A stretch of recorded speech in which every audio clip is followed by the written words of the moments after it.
Hi everyone, എല്ലാവർക്കും wisdom ലേണിംഗിന്റെ പുതിയ വീഡിയോയിലേക്ക് സ്വാഗതം. Good afternoon. കഴിഞ്ഞ ക്ലാസ്സിൽ നമ്മൾ ഇൻട്രൊഡക്ഷൻ ടു അക്കൗണ്ടിങ് ഡിസ്കസ് ചെയ്തു. ഇനി ബ്രാഞ്ചസ് ഓഫ് അക്കൗണ്ടിങ് നോക്കാം.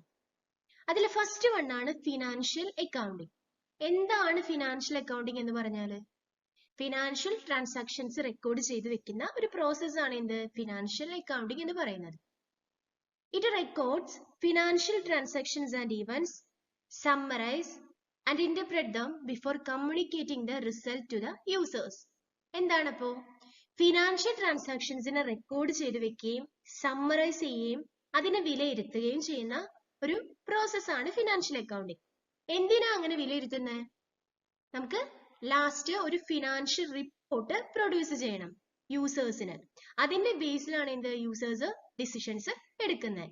അപ്പോ ഫിനാൻഷ്യൽ ട്രാൻസാക്ഷൻസ് റെക്കോർഡ് ചെയ്ത് വെച്ച് അതിനെ സമ്മറൈസ് ചെയ്ത് അതിനെ വിലയിരുത്തി ഒരു ഫിനാൻഷ്യൽ റിപ്പോർട്ട് യൂസേഴ്സിന് ഡിസിഷൻ മേക്കിംഗ് പർപ്പസിന് വേണ്ടി പ്രൊവൈഡ് ചെയ്യുന്ന ഒരു പ്രോസസ് ആണ് എന്ത് ഫിനാൻഷ്യൽ അക്കൗണ്ടിങ് എന്ന് പറയുന്നത്. ഇനി അടുത്തത് കോസ്റ്റ് അക്കൗണ്ടിങ്. എന്താ cost accounting? It is the process of ascertaining and controlling cost of products and services. എന്താണ്? ഒരു പ്രോഡക്റ്റ് ഉൽപ്പാദിപ്പിക്കുന്നതിന് വരുന്ന കോസ്റ്റ് മുൻകൂട്ടി തീരുമാനിക്കുകയും അത് കൺട്രോൾ ചെയ്തു വെക്കുകയും ചെയ്യുന്ന ഒരു പ്രോസസ് ആണ് ഇത് കോസ്റ്റ് അക്കൗണ്ടിങ് എന്ന് പറയുന്നത്. It also help in controlling the cost and providing necessary costing information to the management for decision making. ഇപ്പൊ കോസ്റ്റ് അക്കൗണ്ടിങ്ങില് കോസ്റ്റിനെ കുറിച്ചുള്ള ഇൻഫോർമേഷൻ ആണ് എന്ത് മാനേജ്മെന്റിന് പ്രൊവൈഡ് ചെയ്യുന്നത്. അപ്പോൾ ഒരു പ്രോഡക്റ്റ് പ്രൊഡ്യൂസ് ചെയ്യാൻ വരുന്ന കോസ്റ്റ് എത്രയെന്ന് മുൻകൂട്ടി തീരുമാനിക്കാനും അത് ആ തീരുമാനിച്ച ലെവലിൽ നിന്ന് കൂടുതൽ പോകാതിരിക്കാൻ വേണ്ടി അവർക്കത് കൺട്രോൾ ചെയ്യാനും മാനേജ്മെന്റിനെ ഈ കോസ്റ്റിംഗ് ഇൻഫോർമേഷൻ ഹെൽപ്പ് ചെയ്യും. അതിന്റെ ബേസിൽ ഈ കോസ്റ്റിംഗ് ഇൻഫോർമേഷന്റെ ബേസിലായിരിക്കും എന്ത് മാനേജ്മെന്റ് ഡിസിഷൻസ് എടുക്കുന്നത്. അടുത്തത് management accounting. It presenting the accounting information in such a way that help the management in planning and controlling the operation of business and in decision making. Accounting informations മാനേജ്മെന്റിന് decision making പർപ്പസിന് വേണ്ടി provide ചെയ്യുക എന്നതാണ് ഇത് management accounting എന്ന് പറയുന്നത്. അതിന്റെ ബേസിൽ മാനേജ്മെന്റിന് എന്തൊക്കെയാണ് ബിസിനസ്സിൽ നടക്കേണ്ട ഓപ്പറേഷൻസ് എന്ന് മുൻകൂട്ടി പ്ലാൻ ചെയ്യാനും അത് കൺട്രോൾ ചെയ്യാനും മാനേജ്മെന്റിന് സാധിക്കും. Next one tax accounting. This branch of accounting has grown in response to the difficult tax laws such as relating to income tax, sales tax, etc.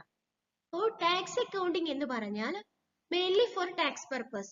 Tax പർപ്പസിന് വേണ്ടിയിട്ടുള്ള അക്കൗണ്ടിംഗ് ആണ് ടാക്സ് അക്കൗണ്ടിംഗ് എന്ന് പറയുന്നത്. സാധാരണ ഒരു അക്കൗണ്ടിംഗ് എന്ന് പറഞ്ഞാൽ അത് മെയിൻ ആയിട്ടും പബ്ലിക് ഫിനാൻഷ്യൽ സ്റ്റേറ്റ്മെന്റ് പ്രിപ്പറേഷൻ ആണ് വേണ്ടിയുള്ളതാണ്. എന്നാൽ ടാക്സ് അക്കൗണ്ടിംഗ് എന്ന് പറഞ്ഞാൽ ടാക്സ് റിട്ടേണും ടാക്സ് പേയ്മെന്റിലും മാത്രമാണ് ഫോക്കസ് ചെയ്തിരിക്കുന്നത്. അടുത്തത് social accounting. This branch of accounting is also known as social reporting or social responsibility accounting.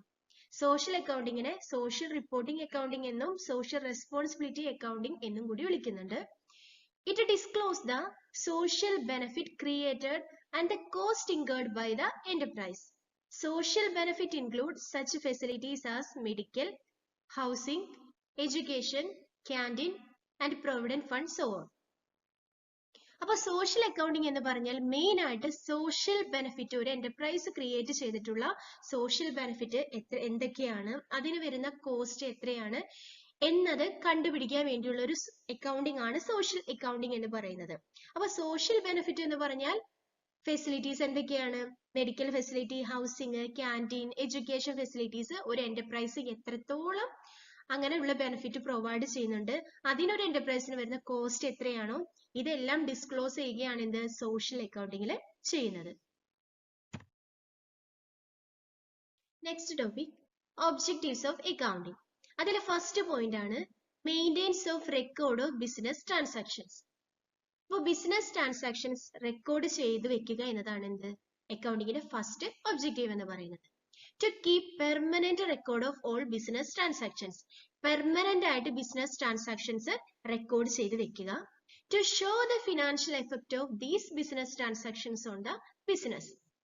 അപ്പോ ഈ റെക്കോർഡിന്റെ ബേസിൽ ഒരു ബിസിനസ് പ്രോഫിറ്റിലാണോ ലോസിലാണോ റൺ ചെയ്യുന്നത് എന്ന് മനസ്സിലാക്കാൻ പറ്റും. അങ്ങനെ financial position of the business easily ascertain ചെയ്യാൻ പറ്റും. ഒരു ബിസിനസ് പ്രോഫിറ്റിലാണോ ലോസിലാണോ അതിന്റെ ഫിനാൻഷ്യൽ സ്ട്രെങ്ത് അസസ് ചെയ്യാൻ വേണ്ടിയിട്ടാണ് എന്ത് ബിസിനസ് ട്രാൻസാക്ഷൻസ് നമ്മൾ റെക്കോർഡ് ചെയ്ത് വെക്കുന്നത്.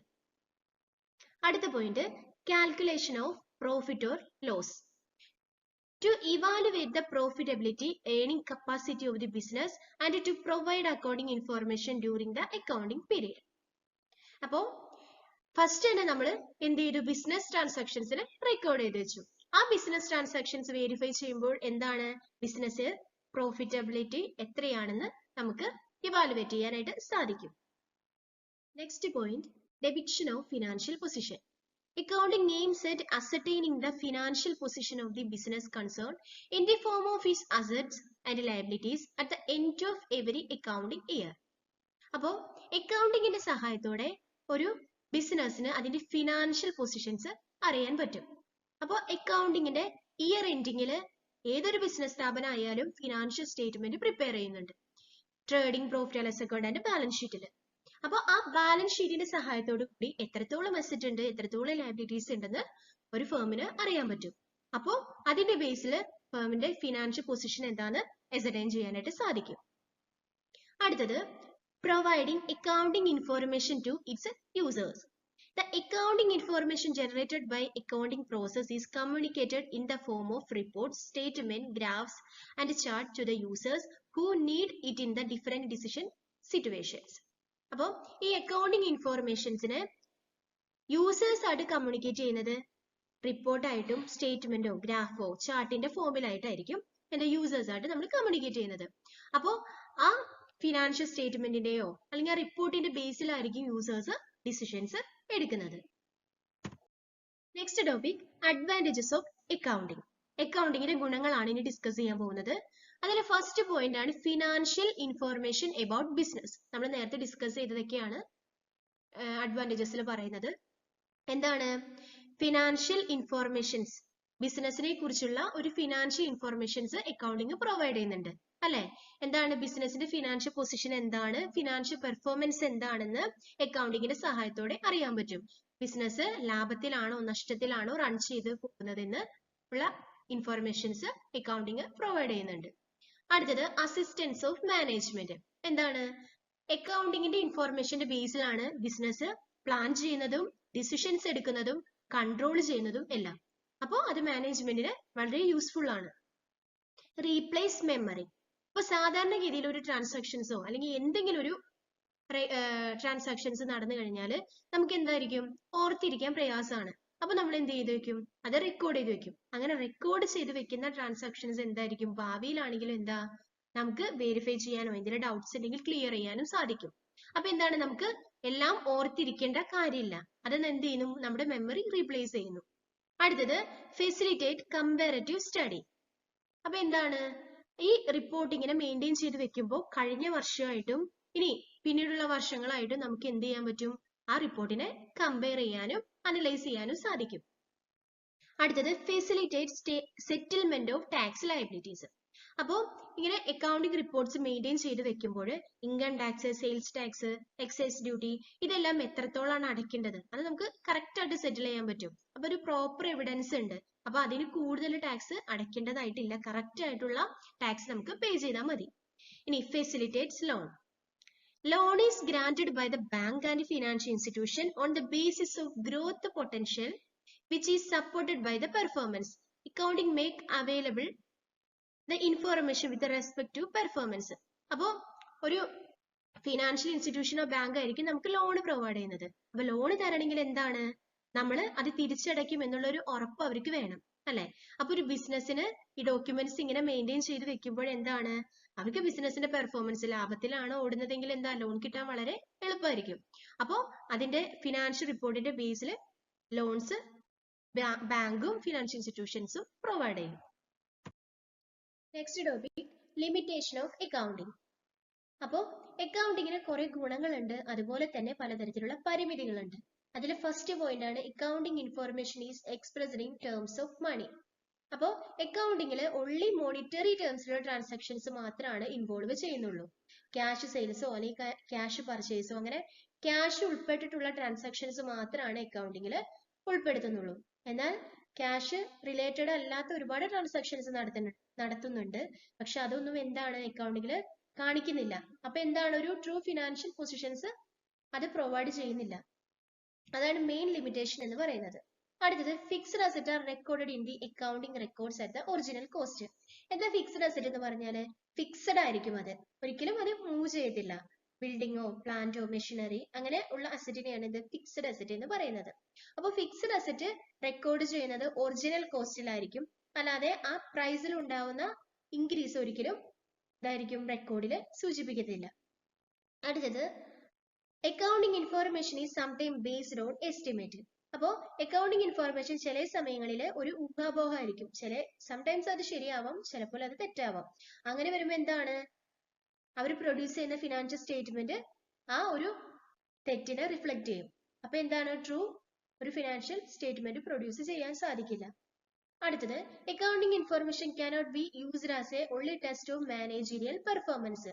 അല്ലെ, ചില സമയത്ത് അക്കൗണ്ടിംഗ് ഇൻഫോർമേഷൻസ് പ്രൊവൈഡ് ചെയ്യുന്നത്, അതായത് ഒരു ബിസിനസിന്റെ എൻഡ് ഓഫ് ദി ഇയറിൽ എന്തായിരിക്കും പ്രോഫിറ്റ് ലോസ് ആണെന്ന് അറിയുന്ന സമയത്ത് ചില സമയത്ത് അവർ പ്രോഫിറ്റ് കാണിക്കുമ്പോൾ എക്സ്പെൻസസ് ഒഴിവാക്കിയിട്ടായിരിക്കും എന്ത് പ്രോഫിറ്റ് കാൽക്കുലേറ്റ് ചെയ്യുന്നത്. അഡ്വർടൈസിങ് എക്സ്പെൻസസ് വരാറുണ്ട്, ഡിപ്രീസിയേഷൻ എക്സ്പെൻസ് വരാറുണ്ട്, റിസർച്ച് ഡെവലപ്മെന്റ് എക്സ്പെൻസ് ഒക്കെ വരാറുണ്ട്. അതൊന്നും കാണിക്കാതെ ആയിരിക്കും എന്ത് പ്രോഫിറ്റ് കാണിക്കുന്നത്. അപ്പൊ എന്താണ് അത് കറക്റ്റ് ഒരു പ്രോഫിറ്റ് ആണെന്ന് പറയാൻ സാധിക്കില്ല. അടുത്തത് accounting information is neutral or unbiased. അപ്പൊ എന്താണ് അക്കൗണ്ടന്റിനെ സംബന്ധിച്ചിടത്തോളം അവർ ഇൻകം കാൽക്കുലേറ്റ് ചെയ്യുന്നത് എങ്ങനെയാണ്, റവന്യൂ എക്സ്പെൻസിനേലും കൂടുതലാണെങ്കിൽ, അതായത് നമ്മുടെ വരുമാനം ചെലവിനേലും കൂടുതലാണെങ്കിൽ അതാണ് എന്ത് ഇൻകം എന്ന് പറയുന്നത്. അല്ലെ, അപ്പൊ അവിടെ പലതരത്തിലുള്ള കോസ്റ്റ് ഇൻവോൾവ് ആവുന്നുണ്ട്.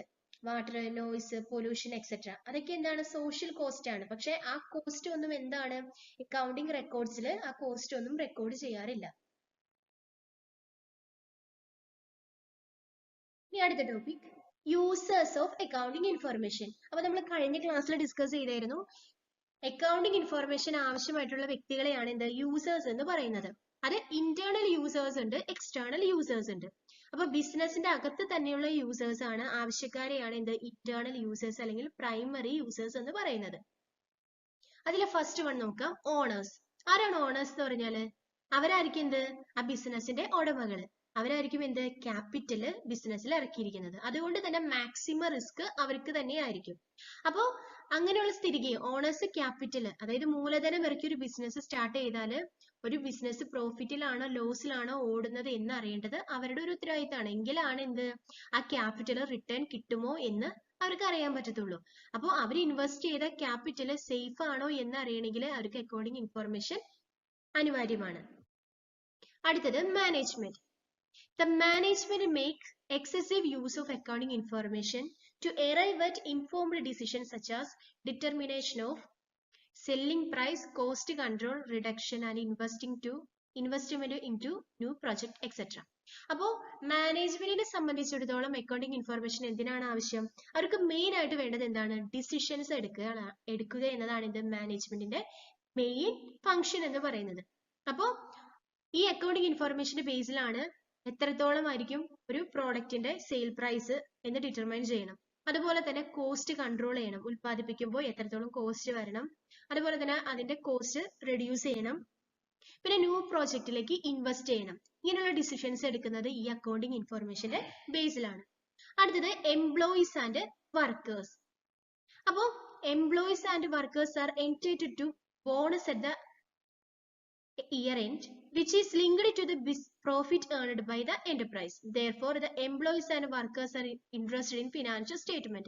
അപ്പോൾ എംപ്ലോയീസിനെ സംബന്ധിച്ചിടത്തോളം ഒരു എന്താ പറയാ ഒരു വിശേഷ ടൈംസിലൊക്കെ അവർക്ക് എന്താണ് ബോണസ് ഒക്കെ പ്രൊവൈഡ് ചെയ്യാറുണ്ട്. അപ്പോൾ ഒരു ബിസിനസ് പ്രോഫിറ്റ് കൂടുതൽ പ്രോഫിറ്റ് ഏൺ ചെയ്യുകയാണെങ്കിൽ അതിന്റെ ഇത്ര പെർസെന്റേജ് ഒക്കെ അവർക്ക് എന്താ ബോണസ് കമ്മീഷൻ ഒക്കെ ആയിട്ട് കിട്ടും.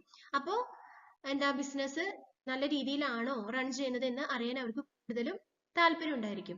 അതുകൊണ്ടാണ് എന്ത് എംപ്ലോയീസിന് അക്കൗണ്ടിംഗ് ഇൻഫോർമേഷൻസ് ആവശ്യമായിട്ട് വരുന്നത്. കാരണം അവരുടെ എംപ്ലോയീസിനെ സംബന്ധിച്ചിടത്തോളം അവരുടെ ജോലി പോവരുത്. അപ്പൊ അവർക്ക് ആ ജോലിയിൽ നിലനിൽപ്പ് വേണമെങ്കിലും അതുപോലെ തന്നെ കൂടുതൽ സാലറി ആയാലും ശരി ബോണസ് ആയാലും കിട്ടുന്നതിന് ഫിനാൻഷ്യൽ പൊസിഷൻ, ഒരു കമ്പനിയുടെ ഫിനാൻഷ്യൽ പൊസിഷൻ നല്ല രീതിയിൽ തന്നെ നിൽക്കണം എന്നുള്ളത് അനിവാര്യമായ ഒരു കാര്യമാണ്. അടുത്തത് എക്സ്റ്റേണൽ യൂസേഴ്സ്. എന്താണ്? ബിസിനസിന് പുറത്ത് ഉള്ള വ്യക്തികളാണ് ഇത് എക്സ്റ്റേണൽ യൂസേഴ്സ് എന്ന് പറയുന്നത്. അവർക്കും എന്താണ് ഒരു ബിസിനസിന്റെ ഇൻഫോർമേഷൻസ് ആവശ്യമാണ്. അപ്പൊ ആരൊക്കെയാണെന്ന് നോക്കാം. First one, bank and financial institutions. അപ്പൊ bank and financial institutions are an essential part of any business as they provide loans to the business.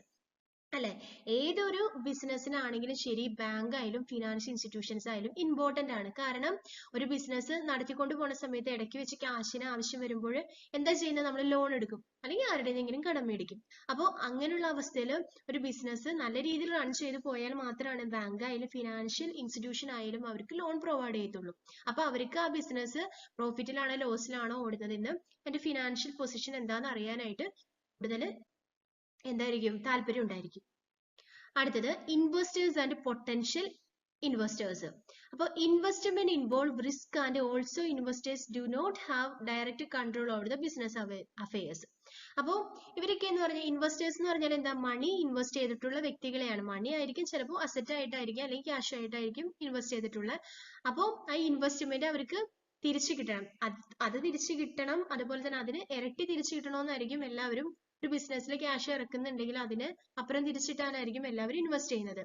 അപ്പോ ബിസിനസ് പ്രോഫിറ്റിലാണോ എന്ന് അറിഞ്ഞാലാണ് അവരുടെ ഇൻവെസ്റ്റ് ചെയ്ത മണി സേഫ് ആണോ, അതുപോലെ തന്നെ ഇനിയും അതിൽ നിന്ന് അവർക്ക് എന്താ കൂടുതൽ റിട്ടേൺ കിട്ടുമോ എന്നറിയാൻ വേണ്ടിയിട്ടാണ് ഇത് അക്കൗണ്ടിങ് ഇൻഫർമേഷൻസിൽ അവര് താല്പര്യം കാണിക്കുന്നത്. അടുത്തത് creditors. Creditors are those parties who supply goods or services on credit. അപ്പൊ ക്രെഡിറ്റേഴ്സ് എന്ന് പറഞ്ഞാൽ ആരാണ്? ബിസിനസ്സിന് ഗുഡ്സ് ആയാലും ശരി ക്യാഷ് ആയിട്ടായാലും സർവീസ് ആയിട്ടാണെങ്കിലും എന്താ ക്രെഡിറ്റ് ആയിട്ട് ബിസിനസ്സിന് കൊടുക്കുന്ന വ്യക്തികളെയാണ് എന്ത്? ക്രെഡിറ്റേഴ്സ് എന്ന് പറയുന്നത്. അപ്പോ നമ്മളിപ്പോ ഒരാൾക്ക് കടം കൊടുത്തു കഴിഞ്ഞാൽ കടം തിരിച്ചു കിട്ടണ്ടേ? അപ്പൊ കിട്ടണമെങ്കിൽ അയാളുടെ കയ്യിൽ കാശ് ഉണ്ടാവണം. അപ്പൊ അതുപോലെ തന്നെ ബിസിനസ്സിലാണെങ്കിലും ബിസിനസ്സിന് എന്തെങ്കിലും ഗുഡ്സ് ആയാലും ക്യാഷ് ആണെങ്കിലും കടം കൊടുത്തിട്ടുണ്ടെങ്കിൽ അത് തിരിച്ചു കിട്ടണമെങ്കിൽ ആ ബിസിനസ്സിന് നല്ല രീതിയിൽ ലാഭം ഉണ്ടായിരിക്കണം. അതുകൊണ്ടാണ് എന്ത്? ക്രെഡിറ്റേഴ്സ് അക്കൗണ്ടിങ് ഇൻഫർമേഷൻസിൽ കൂടുതൽ താല്പര്യം കാണിക്കുന്നത്. Next point, government and it's authorities. അപ്പൊ ഗവൺമെന്റിനെ സംബന്ധിച്ചിടത്തോളം അക്കൗണ്ടിങ് ഇൻഫർമേഷൻ ആവശ്യമായിട്ടുള്ളത് ടാക്സ് ഫിക്സ് ചെയ്യാൻ വേണ്ടിയിട്ടാണ്. അപ്പോൾ ഒരു ബിസിനസിന്റെ ഇൻകത്തിന്റെ ബേസിലാണ് ഗവൺമെന്റ് എക്സൈസ് ഡ്യൂട്ടി, വാറ്റ്, സർവീസ് ടാക്സ്, ഇൻകം ടാക്സ് ഒക്കെ ഫിക്സ് ചെയ്യുന്നത്. അടുത്തത് റിസർച്ചേഴ്സ്. റിസർച്ചേഴ്സിന് അവരുടെ റിസർച്ച് വർക്കിന് അക്കൗണ്ടിങ് ഇൻഫർമേഷൻ യൂസ്ഫുൾ ആണ്. അടുത്തത് കൺസ്യൂമേഴ്സ്. കൺസ്യൂമേഴ്സ് എന്ന് പറഞ്ഞാൽ ആരാണ്? ആ ഒരു പ്രോഡക്റ്റ് കൺസ്യൂം ചെയ്യുന്ന വ്യക്തികളെയാണ് എന്ത് പറയുന്നത്? കൺസ്യൂമേഴ്സ് എന്ന് പറയുന്നത്. അപ്പോൾ ഒരു ഗുഡ്സ് പർച്ചേസ് ചെയ്ത് കഴിഞ്ഞാൽ അത് എന്താ പറയാ ഒരു ഫെയർ പ്രൈസിൽ അവർക്ക് കിട്ടുന്നതിനും അതുപോലെ തന്നെ അതിന്റെ ഗ്യാരണ്ടി, അപ്പോൾ ഗ്യാരണ്ടി പ്രൊവൈഡ് ചെയ്യണമെങ്കിൽ ആ ബിസിനസ് എന്തായിരിക്കണം? കുറച്ച് നാളത്തേക്ക് അത് ലോങ് റൺ ആയിട്ട് നിൽക്കുന്ന ഒരു ബിസിനസ് ആയിരിക്കണം. എങ്കിലാണ് എന്ത്? അവർക്ക് ഗ്യാരണ്ടിയും അതുപോലെ പറഞ്ഞ ആഫ്റ്റർ സർവീസസും കിട്ടുള്ളൂ. അതുകൊണ്ടാണ് കൺസ്യൂമേഴ്സിന് അക്കൗണ്ടിങ് ഇൻഫർമേഷനിൽ കൂടുതൽ താല്പര്യം. അടുത്തത് പബ്ലിക്. പബ്ലിക് എന്ന് പറഞ്ഞാൽ എന്താ? നമ്മളെല്ലാവരും ഉൾപ്പെടുന്നതാണ് എന്ത്? പബ്ലിക് എന്ന് പറയുന്നത്. അപ്പൊ ഒരു ബിസിനസ് നിലനിൽക്കുക എന്നുള്ളത് നമ്മുടെ ആവശ്യമാണ്. എങ്കിലാണ് എന്ത്? നമുക്കൊരു എംപ്ലോയ്മെന്റ്, ഏറ്റവും കൂടുതൽ ഒരു ജോലി സാധ്യത, ഒരു ബിസിനസ് നിലനിന്നാലാണ് എന്ത്? നമുക്ക് ജോലി സാധ്യത ഉണ്ടാവും. അപ്പോൾ അതാണ് എന്ത്? പബ്ലിക്കിനെ സംബന്ധിച്ചിടത്തോളം മെയിൻ താല്പര്യം.